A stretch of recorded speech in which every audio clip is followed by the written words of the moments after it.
Welcome to Life Stories and Lessons. Do you ever feel a heaviness in your heart when you see what seems like perfect lives of others on social media or in real life? Have you ever asked yourself, why do they have everything and I don't? And does that comparison truly bring us happiness, or is it just a never-ending cycle of dissatisfaction? In today's fast-paced world, with apps like TikTok and Instagram, the habit of comparing ourselves seems to have become a part of life. So, today's story is dedicated to all who feel unhappy with their lives and believe others are happier than them. Listen to this story carefully because it not only brings a meaningful message, but also helps you learn new English vocabulary in an engaging way. Stay with us until the end of the video. The Sad Crow and a Dream of White Feathers. One day a crow was flying and landed on a tree branch. Sitting there, he saw a swan swimming in a nearby pond. The swan had bright white feathers, and some villagers came to admire its beauty. The crow grew curious and flew closer, but as soon as the villagers saw the crow, they waved their hands to shoo him away. The crow thought, maybe they're afraid I'll make the place dirty. Feeling sad, the crow perched on another branch. But again, the villagers didn't want him around and drove him away. The crow felt hurt.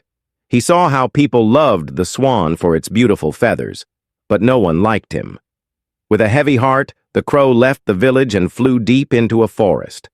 Perched on a tree branch, he began to cry. He told himself, "People hate me because of my black feathers. If only I had white feathers like the swan, I'd be happy too." An old crow flying by saw him crying and asked, "Why are you so sad, young one?" The crow replied, "I hate my black feathers. They look so ugly. Nobody likes me." The old crow smiled and said, "If you could look like any bird, which one would you choose?" The crow quickly said, "I want to look like the swan." Everyone admires it.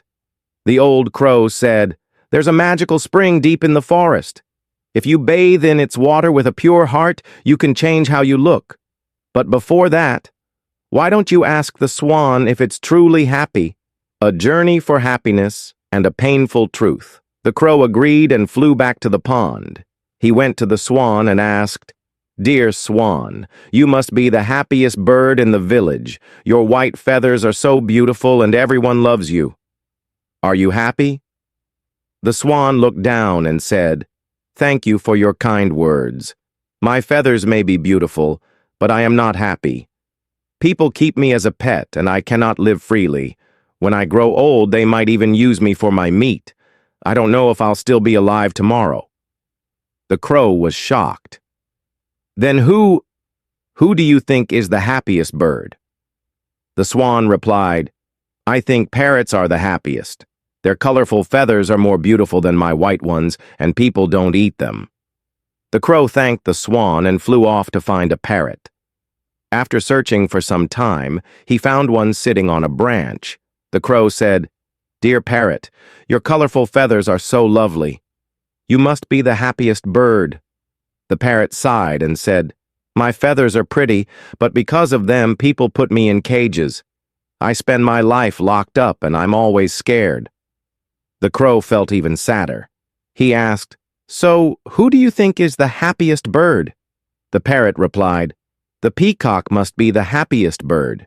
People admire its beautiful feathers, and they give it a big cage to live in." The crow flew to a zoo to meet a peacock. He saw the peacock spreading its colorful feathers while many visitors admired it. The crow said, "Dear peacock, you are so beautiful. Your feathers are amazing. You must be the happiest bird in the world." The peacock looked at the crow and said, "No, my friend. I am not happy. People take my feathers and sell them. It is painful when they pluck them, and it keeps happening again and again. I wish I could live freely like you. No one bothers you and you can go wherever you want." A lesson in self-acceptance and gratitude. Hearing this, the crow was surprised. He realized he had been taking his freedom for granted. The crow thanked the peacock and flew back to the old crow. He said, "I don't want to be anyone else anymore. I am happy to be a crow now." This story teaches us that everyone has their own struggles. Comparing ourselves to others only makes us unhappy. Instead, we should be thankful for what we have. Remember, you are unique, and no one can be a better version of you than yourself. If this story helped you learn a new lesson or new words, don't forget to like and share your thoughts. See you in the next story, where we'll continue learning together.